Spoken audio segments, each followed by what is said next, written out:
F-35 അഞ്ചാം തലമുറ യുദ്ധവിമാനങ്ങളിൽ ലോകത്തിൽ ഏറ്റവും മികച്ചതെന്ന് അമേരിക്ക അവകാശവാദമുയർത്തുന്നത്. പക്ഷേ ഇംഗ്ലണ്ട് വാങ്ങിയ F-35 തകരാറിലായി തിരുവനന്തപുരത്ത് കിടപ്പു തുടങ്ങിയിട്ട് ഒരാഴ്ചയാകുന്നു. ഗുരുതര ഹൈഡ്രോളിക് തകരാറാണ് സംഭവിച്ചിരിക്കുന്നത്. സാങ്കേതിക തകരാർ ഇതുവരെ പരിഹരിക്കാനാകാത്തതിനെ തുടർന്ന് വിമാനത്തിന്റെ തിരിച്ചുപോക്ക് അനിശ്ചിതത്വത്തിലായി നീളുകയാണ്. തകരാർ പരിഹരിക്കാനായി യുദ്ധക്കപ്പലിൽ നിന്നെത്തിയ വിദഗ്ധരും പൈലറ്റും തിരിച്ചുപോയി. വിമാനത്തിന്റെ അറ്റകുറ്റപ്പണികൾക്കായി ഇംഗ്ലണ്ടിൽ നിന്ന് എഞ്ചിനീയർമാർ എത്തുമെന്ന് അധികൃതർ അറിയിച്ചിരുന്നു. കഴിഞ്ഞ 3 ദിവസങ്ങളായി ഒരു ജോലിയും നടക്കുന്നില്ല എന്നും അധികൃതർ വ്യക്തമാക്കിയിട്ടുണ്ട്. 6 ദിവസമായി കേരളത്തിലെ തിരുവനന്തപുരം വിമാനത്താവളത്തിൽ തുടരുന്ന യുദ്ധവിമാനം F-35Bക്ക് ഹാങ്ങർ സ്ഥലം നൽകാമെന്ന എയർ ഇന്ത്യയുടെ വാഗ്ദാനം ബ്രിട്ടീഷ് റോയൽ നേവി നിരസിച്ചിരുന്നു. തിരുവനന്തപുരം വിമാനത്താവളത്തിൽ തന്നെ തുടരാമെന്നാണ് ബ്രിട്ടീഷ് നേവി അറിയിച്ചത്. ബ്രിട്ടീഷ് നാവികസേനയുടെ അഭ്യർത്ഥന പ്രകാരം ഹാങ്ങറിനുള്ളിൽ മാറ്റില്ല എന്ന് വൃത്തങ്ങൾ അറിയിച്ചു. അമേരിക്കൻ നിർമ്മിത F-35B ലോകത്ത് ഏറ്റവും ചെലവേറിയ യുദ്ധവിമാനമാണ്. സാങ്കേതിക വിദ്യ ഒരിക്കലും മറ്റാരും പരിശോധിക്കാതിരിക്കാനാണ് ഹാങ്ങർ സ്ഥലം അനുവദിക്കാനുള്ള എയർ ഇന്ത്യയുടെ തീരുമാനം റോയൽ നേവി നിരസിച്ചതിന്റെ പ്രധാന കാരണമെന്നും പേര് വെളിപ്പെടുത്താത്ത വൃത്തങ്ങൾ പറയുന്നു. എന്നാൽ അന്തിമ പരിശോധനയ്ക്കും അറ്റകുറ്റപ്പണികൾക്കുമായി ഹാങ്ങറിനുള്ളിൽ മാറ്റുന്നത് പരിഗണിച്ചേക്കാമെന്നും വൃത്തങ്ങൾ അറിയിച്ചിട്ടുണ്ട്.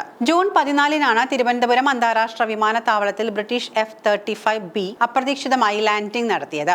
ഇന്തോ പസഫിക് മേഖലയിൽ നിലവിൽ വിന്യസിച്ചിരിക്കുന്ന UK-യുടെ HMS Prince of Wales carrier strike ഗ്രൂപ്പിന്റെ ഭാഗമാണ് ഈ വിമാനം. കാരിയർ ഗ്രൂപ്പ് അടുത്തിടെ ഇന്ത്യൻ നാവികസേനയുമായി സംയുക്ത സമുദ്രാഭ്യാസങ്ങൾ നടത്തിയിരുന്നു. ഏറ്റവും വിലയുള്ള സ്റ്റെൽത്ത് ഫൈറ്ററാണ് ഇത്. ഒന്നിന് $115 ദശലക്ഷം വിലയുണ്ട്. ഫെബ്രുവരിയിൽ മോദിയുടെ US സന്ദർശനത്തിൽ ഇന്ത്യക്ക് F-35 നൽകാൻ ട്രംപ് സന്നദ്ധത അറിയിച്ചിരുന്നു. കഴിഞ്ഞ ഞായറാഴ്ചയാണ് അടിയന്തരമായി ലാൻഡിംഗ് നടത്തിയത്. ബ്രിട്ടീഷ് എഞ്ചിനീയർമാർ കിണഞ്ഞു പരിശ്രമിച്ചിട്ടും ഫലമുണ്ടായിട്ടില്ല. നിർമ്മാതാക്കളായ ലോക്ക്ഹീഡ് മാർട്ടിന്റെ എഞ്ചിനീയർമാർ അമേരിക്കയിൽ നിന്നെത്തി വേണം തകരാർ വീണ്ടും തീർക്കാൻ. ഇതിന് 2 ആഴ്ചയിലേറെ സമയമെടുക്കുമെന്നാണ് അഭ്യൂഹം. വിമാന തകരാർ അന്താരാഷ്ട്ര മാധ്യമങ്ങളിലൂടെയും ട്രോളുകളിലെയും നിറഞ്ഞതോടെ US-ന് നാണക്കേടായി. OLX-ൽ ആക്രി വിലയ്ക്ക് വിൽപ്പനയ്ക്ക് എന്നുവരെ സമൂഹ മാധ്യമങ്ങളിൽ പോസ്റ്റ് വന്നിരുന്നു. അമേരിക്കയ്ക്ക് പുറമെ 11 രാജ്യങ്ങൾ F-35 ഉപയോഗിക്കുന്നുണ്ട്. ബെൽജിയം, ജർമ്മനി, പോളണ്ട്, സ്വിറ്റ്സർലാൻഡ്, ചെക്ക് റിപ്പബ്ലിക്, ഗ്രീസ്, റൊമേനിയ എന്നിവർ ഓർഡർ നൽകിയിട്ടുമുണ്ട്. അത്ഭുത സാങ്കേതിക വിദ്യയാണെന്നും മറ്റാർക്കും കൈമാറില്ല എന്നുമാണ് അമേരിക്ക വീമ്പിളക്കിയത്.